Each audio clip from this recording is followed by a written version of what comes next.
Hey, welcome to Walking the Path. Happy New Year. Happy New Year. Wow. 2026, year of the horse. We're galloping forward. How was your New Year's Eve? I'm here at a beautiful spot in Costa Rica, um, and we celebrated New Year's Eve by meditating. We were meditating all day and meditating into the evening, holding our intentions, uh, what we wanted to release, and what we wanted to bring forth in 2026. And it was really powerful. It was so powerful to hold the intention of like seeing what are the qualities that I wanted to bring forth in 2026 and hold that vibration, that frequency up until midnight. And then, you know, celebrate a little bit. So what I really want to talk to you about today uh, is the true. They say this. This was something that Reverend Michael said recently that I really loved.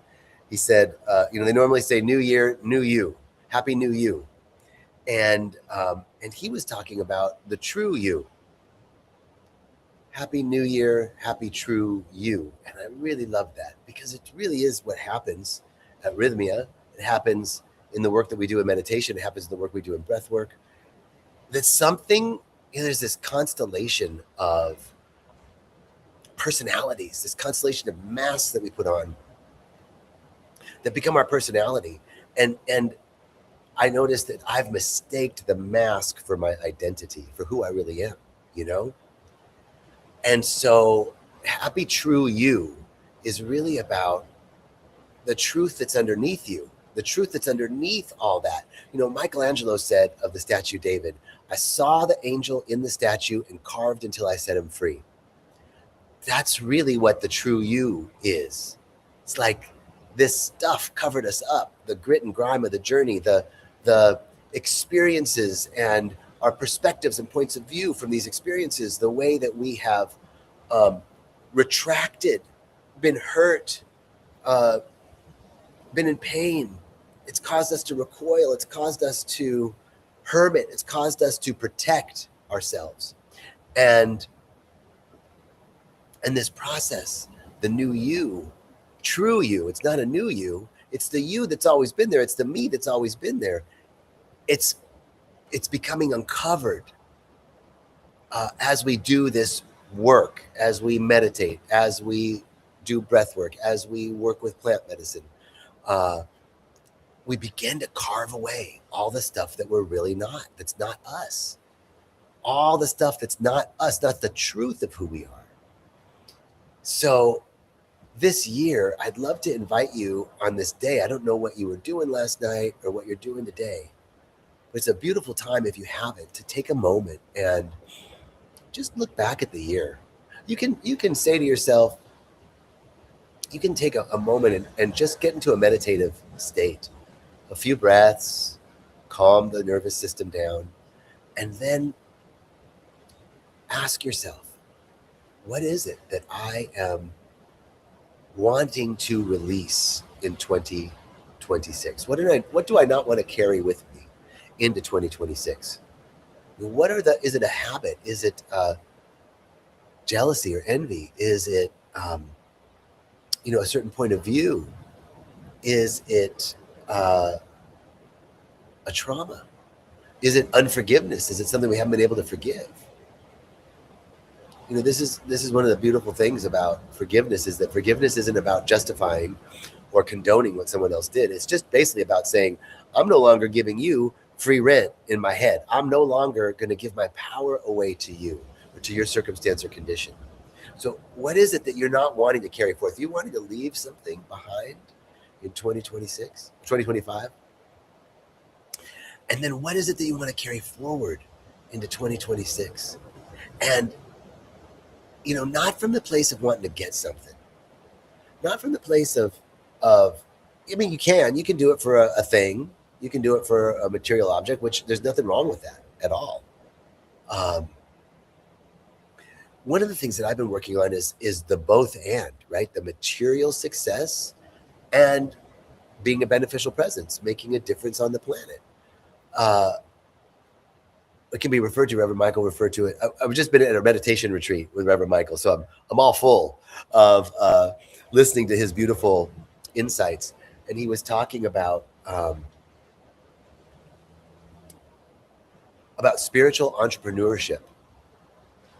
You know, that business, to be a businessman or a business person, is to be about making money. Nothing wrong with that. But to be a spiritual entrepreneur is to make money and do something to help the planet, to help people, to be of service.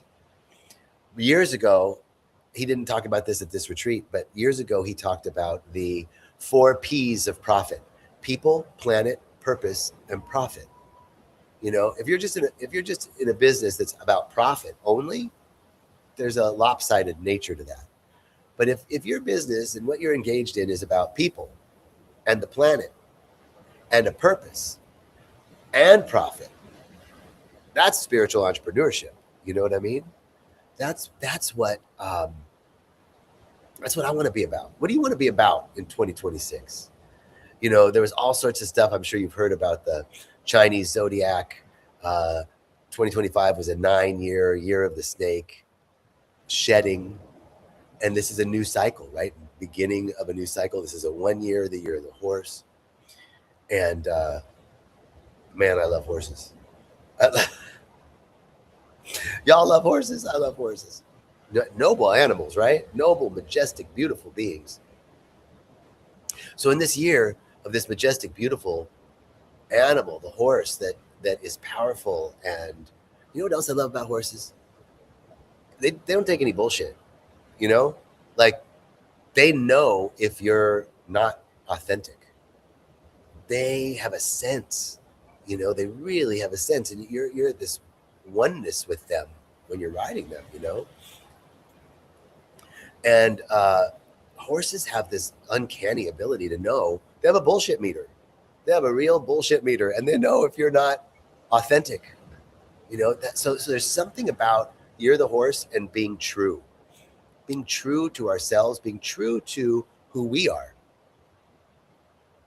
And you know, there's my truth and there's your truth and there's the truth. My truth is my truth and your truth is your truth. It's not the truth, but it's important to me. It's important to you. And it's okay. I think for me, another big thing this year that I'm really looking at, hold on one second. I have a little congestion going on. Hold.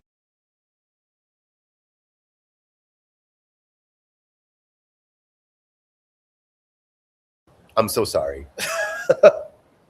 But it was getting bad. Self-acceptance. That's another big thing for me this year. Self-acceptance. Finally, to lay down the arms, to put down the armament, to stop fighting myself. You know, what does fighting ourselves look like? Fighting myself looks like all the things that I think I should do, all the ways that I'm trying to fit into categories that were never designed for my soul.